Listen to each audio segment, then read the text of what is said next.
We see some of the most terrible and horrific things. My son's dying. Please help me. We hear people take their last breath. We hear mothers that wake up and find their child not breathing.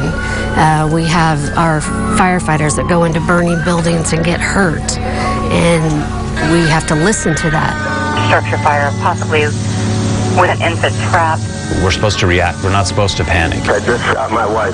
You just shot your wife? She's in bad shape. You said you just shot your wife? I did, ma'am. Yes. Is she alive? She needs help. Please, get her an ambulance. It's the nature of their job. They have to respond to incidents where, unfortunately, a death has occurred.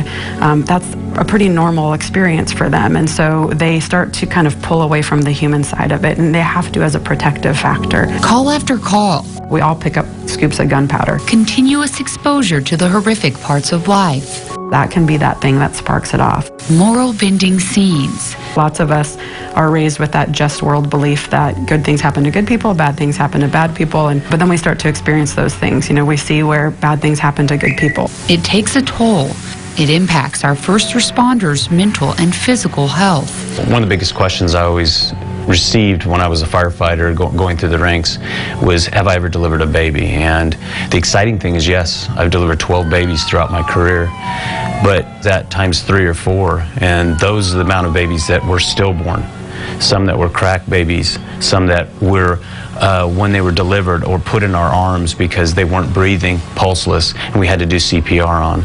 Those are the difficult times. As recently as 10 years ago, post-traumatic stress disorder in first responders wasn't talked about. From a police chief standpoint, what I can tell you is I saw far too many careers that were ended way too early because we did not take care of people and give them the things that they needed to cope and deal with these things. Bakersfield is now at the forefront of the conversation. They're my firefighters. I care about each and every one of them, and it's my job to make sure that each and every one of our firefighters are going to go be physically fit, but also mentally fit, and that's important to me.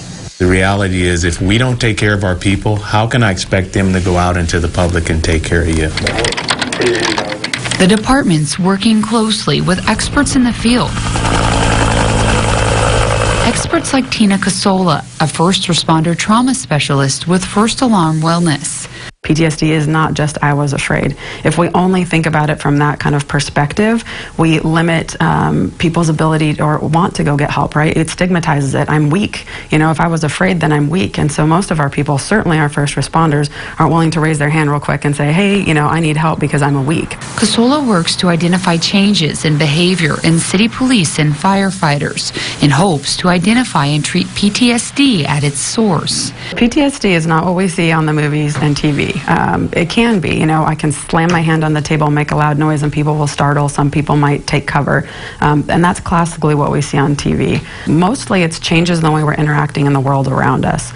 Signs of PTSD include isolation, emotional numbness, an increase or decrease in sleep, avoidance of people, places, or things that are reminders of trauma.